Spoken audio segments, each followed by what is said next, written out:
Halo semuanya, selamat datang kembali di Suara Mahasiswa. Bareng aku, Faliza Naura, yang akan menemani kalian beberapa menit ke depan. Nah, obrolan kita hari ini tuh bakal seru banget nih, apalagi buat kalian nih yang kuliah di jurusan pendidikan atau kalian para guru di luar sana. Nah, hari ini kita tuh mau mengkritisi atau mau membahas, mengulik-ulik tentang sumber belajar IPA di sekolah dasar. Nah, biasanya tuh kan kalau buku IPA tuh kan ada tebel ya kan, tebel yang sering bikin tas jebol gitu kan.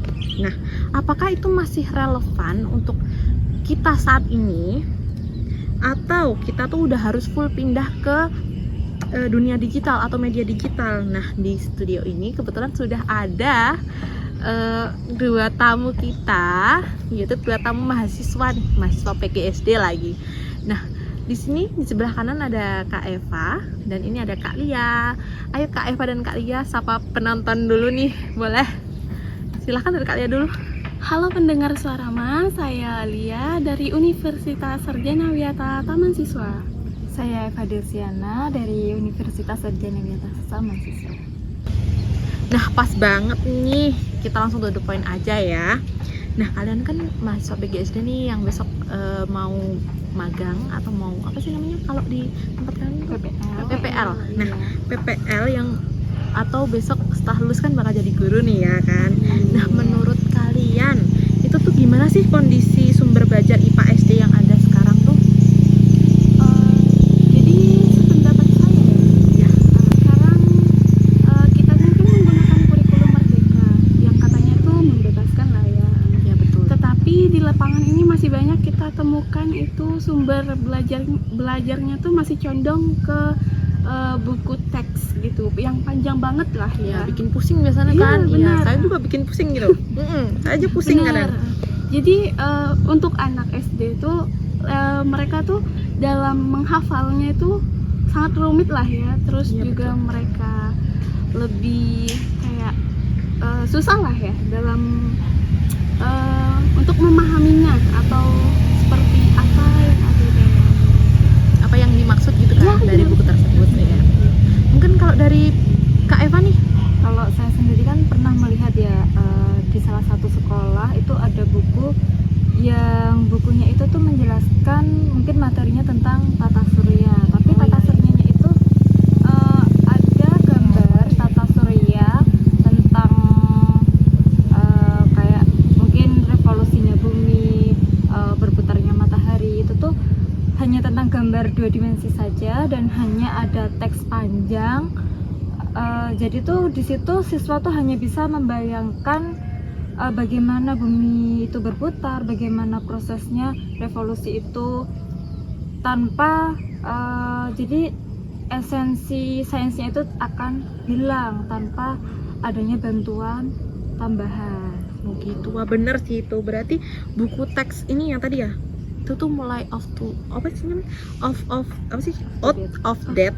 Nah, ya kalau cara penyajiannya itu masih gitu-gitu aja ya kan. Gitu. Wah, bener banget sih. Berarti buku teks konvensional ini tuh udah mulai out of date ya.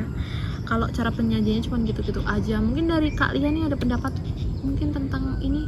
Oke, nah sekarang nih kan banyak lah guru sekarang nih menggunakan seperti infografis Canva, terus juga ada video animasi dari YouTube. Terus nah di sini ada lagi juga nih aplikasi yang bagus kan, aplikasi simulasi Interaktif ya kan? interaktif Iya betul. itu, iya.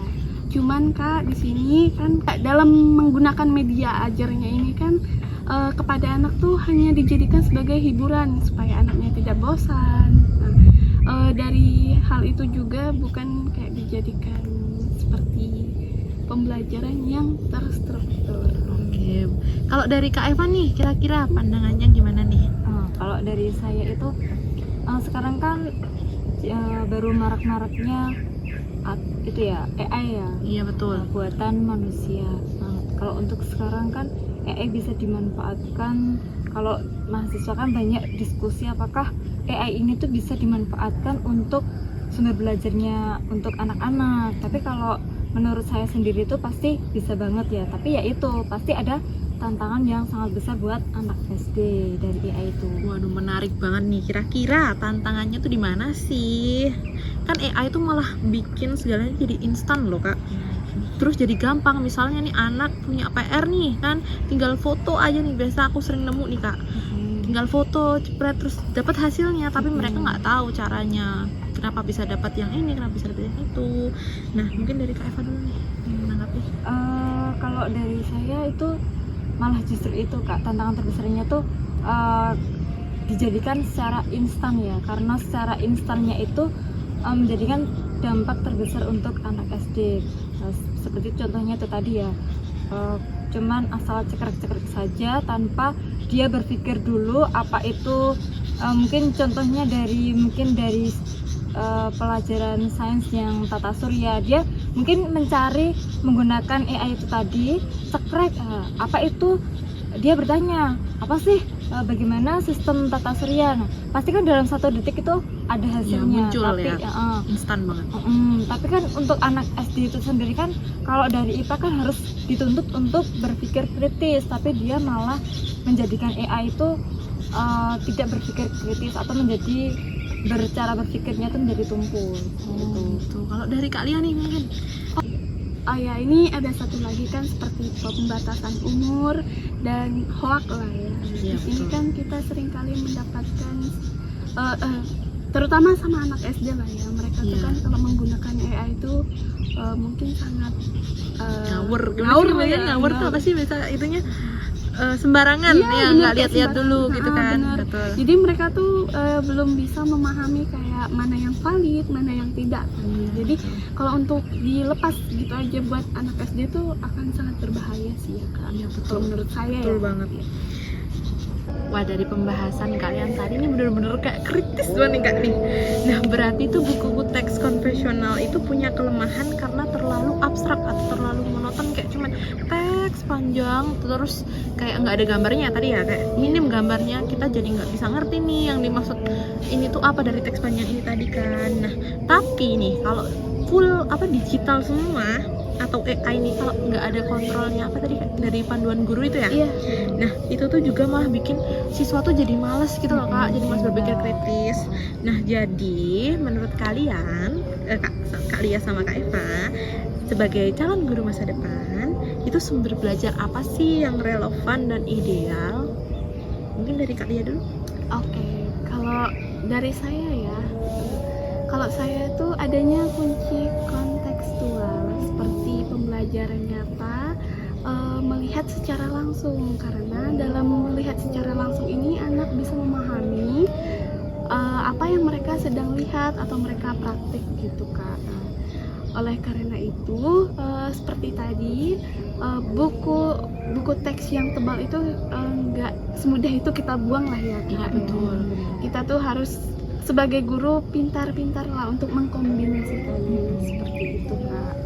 Terus juga Mungkin contohnya Kak. Contohnya. oh ya, seperti contohnya itu seperti contoh buku Saku ya? iya buku Iya, saku. buku saku digital, aku pernah tahu itu Kak. Iya benar, buku saku digital itu atau AR lah ya Kak. Itu jadi seperti itu nanti siswa itu men-scan, jadi nanti keluarlah planet gitu kan, seperti 3 dimensi di atas meja mereka masing-masing. Itu baru yang namanya memanfaatkan teknologi yang bijak. Betul. Gitu Kak. Mungkin kalau dari Kak Eva nih ada pendapat lain? Setuju sih sama dengan Kak Lia ya, bisa menggunakan ER-nya ya. AR, ya Iya. betul.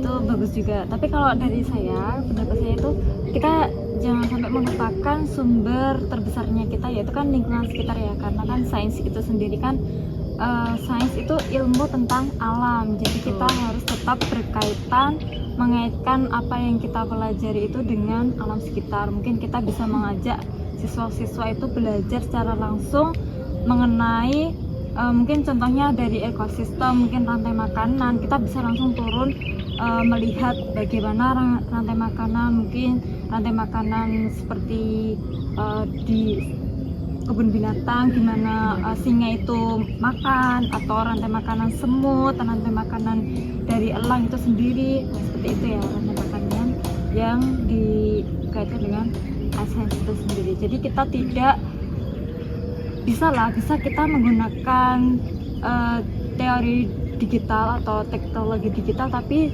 tidak melupakan dengan lingkungan sekitar kita. Wow, berarti bener-bener rinci banget ya. Nah, saya ada satu pertanyaan tambahan nih Kak dari saya sendiri ya ini ya, mau bertanya nih.